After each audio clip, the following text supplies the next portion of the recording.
खबरों के सिलसिले को आगे बढ़ाते हुए आपको बताएं कि दुनिया भर में आर्टिस्ट मुनफरिद अंदाज में अपनी तख्लीकाती सलाहियतों का इजहार करते हैं। ऐसे ही कुछ हैरान कर देने वाले फनपारों पर नजर डालिए इस रिपोर्ट में।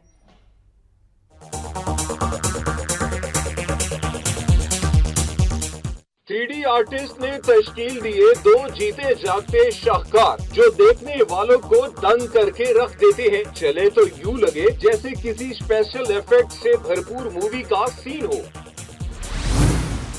और ये किसी हॉलीवुड हॉरर मूवी का सीन नहीं बल्कि अमेजिंग जैरो नामी फनकार का लाजवाब शाहकार है जो इंसानी चेहरों पर स्पेशल इफेक्ट्स बनाने की कमाल महारत रखते हैं। इन जीते जागते फनपारों को देखकर यूं लगता है जैसे कोई ज़ुम्बी या देव हकीकत में सामने खड़ा है।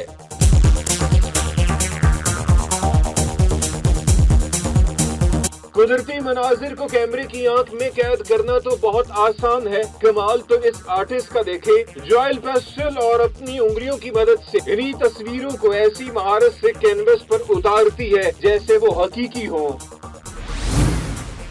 पानी ऐसा कुदरती अंसर है जिसे किसी शक्ल में बिना सांचे के ढालना मुमकिन नहीं, लेकिन इस मुसव्विर ने पानी को कैनवस बोर्ड बना डाला है। इसकी सतह पर ऐसे ऐसे फनपारे बनाए कि देखने वाले दंग रह जाएं।